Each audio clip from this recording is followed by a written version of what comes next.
നമസ്കാരം, രഞ്ജിത്താണ് ധ്വനി മീഡിയയിൽ നിന്നും. ഒരുപാട് ആൾക്കാർ എന്നെ കാണാൻ വരുമ്പോഴും എൻ്റെ അടുത്തേക്ക് വരുമ്പോഴും എന്നെ വിളിക്കുമ്പോഴും പലപ്പോഴും അല്ലാതെ കാണുമ്പോഴും ഞാൻ ഒരുപാട് മെഡിറ്റേഷൻ്റെ വീഡിയോകളൊക്കെ ഇട്ടിട്ടുണ്ടായിരുന്നു. ധ്യാനത്തിൻ്റെ, മെഡിറ്റേഷൻ്റെ, തേടയുടെ. ഇപ്പോൾ നമ്മൾ തേടയുടെ പുതിയ ക്ലാസ് തുടങ്ങുന്നുണ്ട്. സംഘടന മമമുക്തി എന്ന് പറയുന്ന സംഘടന, ഞങ്ങൾക്കൊരു സംഘടനയുണ്ട്. മമമുക്തി എന്നാണ് സംഘടനയുടെ പേര്. അവർ തേടൈ, ശംഖ് ജ്യോതിഷം, വാസ്തു ജ്യോതിഷം, യന്ത്രലേഖനം, അതേപോലെയുള്ള ഒരുപാട് നിഗൂഢ ശാസ്ത്രങ്ങൾ, പതിയാചാരങ്ങൾ, കടമറ്റം, അതേപോലെയുള്ള മധ്യമ പൂജകൾ, പെൻഡുലം ഡൗസിങ് എന്ന് വേണ്ട ഒരു 15ഓളം നിഗൂഢ ശാസ്ത്രങ്ങൾ ക്ലാസ് കൊടുക്കുന്നുണ്ട്. അതിന് കൂടുതൽ തേടയും അവർ ക്ലാസ്സുകൾ കൊടുക്കുന്നുണ്ട്. അവിടെ നിന്നാണ്, ആ ഗുരുനാഥൻ്റെ നിന്നാണ് ഞാൻ തേടൈ അഭ്യസിച്ചത്. പലപ്പോഴും ഞാൻ പല വീഡിയോസിലും പറഞ്ഞിട്ടുള്ള പോലെ. എന്നാൽ പല ആൾക്കാരെയും സംശയം, ഈ മെഡിറ്റേഷൻ കാലാകാലങ്ങളിൽ ചെയ്യണോ, അല്ലെങ്കിൽ കുറച്ച് കഴിഞ്ഞ് നമുക്കൊരു മെഡിറ്റേഷൻ പവർ ആയിക്കഴിഞ്ഞാൽ പിന്നെ നമുക്കത് നിലനിൽക്കുമോ? മെഡിറ്റേഷൻ എന്ന് പറഞ്ഞാൽ നമ്മുടെ ശ്വാസം പോലെയാണ്, അല്ലെങ്കിൽ മൊബൈലിൻ്റെ റീചാർജ് പോലെയാണ്. നിങ്ങൾ മൊബൈൽ ബാറ്ററി ചാർജ് ചെയ്യുന്ന പോലെയാണ്. നിങ്ങളുടെ മൊബൈലിൽ ചിലപ്പോൾ 2-3 ദിവസം നിൽക്കുന്നൊരു മൊബൈലാണെങ്കിൽ ചാർജ് 3 ദിവസത്തേക്ക് ചെയ്തില്ലെങ്കിലും കുഴപ്പമില്ല. ഇനി ആ ബാറ്ററി ഒരു ദിവസം കൊണ്ട് തീരുന്നതാണെങ്കിൽ അതേ ദിവസം വൈകുന്നേരം ചാർജ് ചെയ്തില്ലെങ്കിൽ ആ മൊബൈൽ ഡെഡ് ആയിപ്പോവും. അങ്ങനെ കുറേ ദിവസം ചാർജ് ചെയ്യാതെ കിടന്നു കഴിഞ്ഞാൽ അത് പിന്നെ ബൂസ്റ്റ് ചെയ്യണം ബാറ്ററി. അതും കഴിഞ്ഞ് ചെയ്ത് കഴിഞ്ഞാൽ ചിലപ്പോൾ ആ ഡെഡ് സെല്ലായിപ്പോൾ നമുക്കിന് ഉപയോഗിക്കാൻ പറ്റത്തില്ല. അതേ അവസ്ഥയായി എന്ന് പറഞ്ഞ പോലെയാണ് മെഡിറ്റേഷൻ. അപ്പം ഞങ്ങളൊക്കെ ചെയ്യുന്ന രീതിയിലുള്ള അതേ രീതിയിൽ കിട്ടിയ അറ്റൂൺമെൻറ്റ്, അതേപോലെയുള്ള മെഡിറ്റേഷൻ്റെ രീതികളൊക്കെ പലപ്പോഴും ഗുരുനാഥൻ പവർ ട്രാൻസ്ഫറിങ്ങിലൂടെ നമുക്ക് തന്നതാണ്.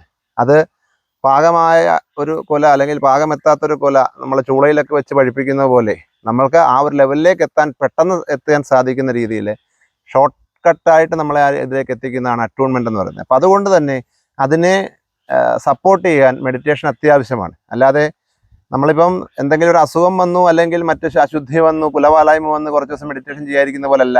നമ്മൾ കുറേ ദിവസങ്ങളിലേക്ക് നമ്മൾ മെഡിറ്റേഷൻ ചെയ്യാതിരുന്ന ഓട്ടോമാറ്റിക്കായിട്ട് നമ്മുടെ പവർ പോകും. പിന്നെ സ്വായത്തമാക്കി എടുക്കാൻ പാടാണ്.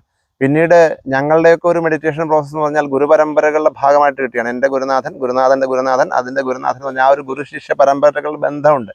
അതുകൊണ്ട് തന്നെ നമ്മൾ എന്തെങ്കിലും നെഗറ്റീവ് കർമ്മങ്ങളിലൂടെ, ഈ തേടയിലെ മെഡിറ്റേഷൻ പ്രോസസ്സിലൂടെ, അല്ലെങ്കിൽ അതീന്ദ്രിയ ജ്ഞാനത്തിലൂടെ എന്തെങ്കിലും നെഗറ്റീവ് ചെയ്യുകയാണെങ്കിൽ അത് ആ ഗുരുവിനെ ബാധിക്കും. ഗുരുവിനെ ബാധിച്ചു കഴിയുമ്പോൾ അത് നമുക്ക് ദോഷമായിട്ടും, ഗുരുശാപമായിട്ട്, ദോഷമായിട്ടൊക്കെ വരും. അതേപോലെ തന്നെയാണ് നമ്മളെന്തെങ്കിലും നെഗറ്റീവായ രീതിയിലേക്ക് ഈ കർമ്മങ്ങൾ ഉപയോഗിക്കുമ്പോൾ ഇത് കട്ടായി പോകാൻ സാധ്യതയുണ്ട്. ഉദാഹരണം പറഞ്ഞാൽ, പലപ്പോഴും തേടയുടെ സെക്കൻഡ് അറ്റൂൺമെൻറ്റിലെ വിഷനാണ് ആസ്ട്രൽ വിഷൻ, ആസ്ട്രൽ ട്രാവലിംഗ്. നമുക്കൊരു സ്ഥലത്തിരുന്ന് മറ്റൊരു സ്ഥലത്തേക്ക് നമ്മൾ പോവാതെ തന്നെ നമ്മുടെ ആസ്ട്രറിനെ സഞ്ചരിപ്പിച്ച്, അല്ലെങ്കിൽ നമ്മുടെ ആത്മാവിനെ സഞ്ചരിപ്പിച്ച് അവർ എന്തെങ്കിലും ഹീൽ ചെയ്യുകയോ ദോഷങ്ങൾ മാറ്റുകയോ ചെയ്തതിന് ശേഷം തിരിച്ചു കൊണ്ടുവരുന്ന ഒരു പ്രോസസ്സാണ്. ആ സമയത്ത് അങ്ങനെയുള്ള വിഷൻ കിട്ടുന്ന സമയത്ത് പല സമയത്തും ഭൂമിക്കടിയിലുള്ള ജലസാന്നിധ്യമോ നിക്ഷേപ സാന്നിധ്യങ്ങൾ, നിധി പോലെയുള്ള സംഗതികളൊക്കെ ചിലപ്പോൾ നമുക്ക് കാണാൻ സാധിക്കും. അതിൻ്റെ പുറകെ ആർത്തിയോടെ ആ നിധി കണ്ടിട്ട് എടുക്കാൻ പോവുകയോ നോക്കാൻ പോവുകയോ ഒക്കെ ചെയ്ത് കഴിഞ്ഞാൽ ചിലപ്പോൾ നമ്മുടെ വിഷൻ കട്ടായിപ്പോവും.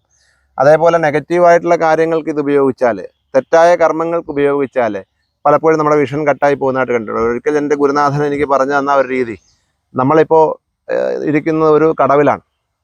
അപ്പോൾ നിങ്ങൾ മെഡിറ്റേഷന് മുമ്പ് നിങ്ങൾക്കൊരു സ്വഭാവ ദൂഷ്യമുണ്ട്, കുളിക്കടവിൽ പോയി ഒളിഞ്ഞു നോക്കുന്നുണ്ടെന്ന് വിചാരിക്കുക.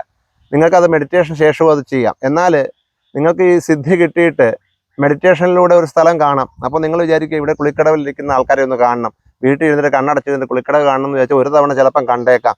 കണ്ടതിന് ശേഷം ആ വിഷൻ കട്ടായിപ്പോൾ. അതായത് തെറ്റായ കാര്യങ്ങളിലേക്ക് ഈ മെഡിറ്റേഷൻ പോലെയുള്ള കാര്യങ്ങൾ ചെയ്യരുത്. നിങ്ങളിപ്പോൾ ചെയ്തുകൊണ്ടിരുന്ന കാര്യങ്ങൾ എന്ത് വേണമെങ്കിൽ ചെയ്യാം. പലരുടെയും സംശയമാണ്, മെഡിറ്റേഷൻ ചെയ്യുന്നവർക്ക് നോൺ വെജ് കഴിക്കാൻ പാടില്ലേ?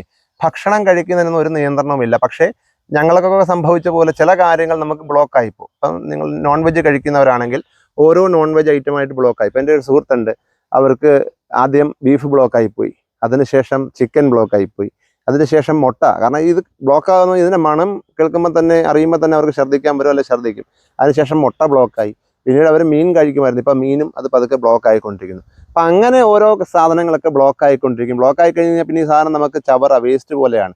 അതേപോലെ ചില സാധനങ്ങൾ നമുക്ക് ബ്ലോക്ക് ആകുന്നല്ലാതെ നിർബന്ധിതമായിട്ട് ഇന്നത് കഴിക്കണം, ഇന്നത് കഴിക്കരുത് എന്നൊന്നുമില്ല. അതേപോലെ തന്നെ മറ്റു കാര്യങ്ങളൊന്നും ദൈനംദിന ജീവിതത്തിൽ സംഭവിക്കുന്ന ഒരു കാര്യങ്ങൾക്കും കുഴപ്പമൊന്നുമില്ല. പക്ഷേ വെള്ളം അടിച്ചുകൊണ്ട് മെഡിറ്റേഷൻ ചെയ്യരുത്, അല്ലെങ്കിൽ അമിതമായി ഭക്ഷണം കഴിച്ചുകൊണ്ട് മെഡിറ്റേഷൻ ചെയ്യരുത്, വയറ് നിറഞ്ഞിട്ട് മെഡിറ്റേഷൻ ചെയ്യരുത്. ഭക്ഷണം കഴിച്ച് 1-2 മണിക്കൂർ കഴിഞ്ഞിട്ട് മെഡിറ്റേഷൻ ചെയ്യാൻ നമ്മൾ പോലും റെക്കമെൻഡ് ചെയ്യുന്നുള്ളൂ. അപ്പം അങ്ങനെയുള്ള കുറച്ച് റെസ്ട്രിക്ഷൻ അല്ലാതെ വേറെ ഭക്ഷണക്രമങ്ങളിലോ മറ്റ് ദൈനംദിന ജീവിതക്രമങ്ങളിലോ മറ്റ് ശാരീരികമായ മറ്റ് പ്രക്രിയകളിലോ ഒന്നും മെഡിറ്റേഷന് ബ്ലോക്കില്ല. പക്ഷേ നിങ്ങളിതിനെ നെഗറ്റീവായിട്ടുള്ള കാര്യങ്ങളിലേക്ക് പോയാൽ, തെറ്റായ കാര്യങ്ങളിലേക്ക് മെഡിറ്റേഷൻ കൊണ്ടെത്തിച്ചാൽ പലപ്പോഴും ബ്ലോക്ക് ആകുന്നതായിട്ട് കണ്ടിട്ടുണ്ട്. പിന്നീട് അത് തിരിച്ചു കിട്ടാനും വലിയ പാടാണ്.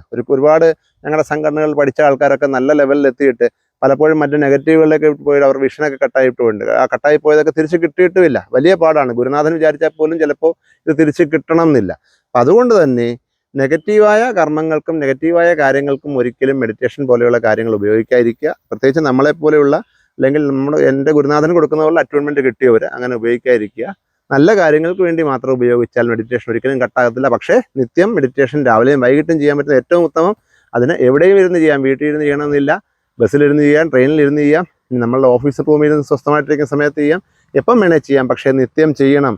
നിത്യജപവും നിത്യം ധ്യാനവും മാത്രമാണ് നമുക്കിതിനുള്ള റെമഡി. വേറെ ഒന്നും ഇതിന് റെമഡി ആയിട്ടില്ല. മെഡിറ്റേഷൻ്റെ ചെറിയൊരു വീഡിയോ ആണ്. ഇനിയും പുതിയ ഒരുപാട് കാര്യങ്ങൾ ഗുരുനാഥൻ പറഞ്ഞതും നമുക്ക് അനുഭവത്തിലൂടെ കിട്ടിയ ഒരുപാട് കാര്യങ്ങൾ നിങ്ങളോട് പറയാനുണ്ട്. നമ്മളുടെ വീഡിയോ ഇഷ്ടപ്പെട്ടെങ്കിൽ ലൈക്ക് ചെയ്യുക, ഷെയർ ചെയ്യുക. നിങ്ങളുടെ ഓരോ ഷെയറുകളും ഞങ്ങൾക്കിത് മുന്നോട്ട് പോകാനുള്ള ഊർജ്ജമാണ്.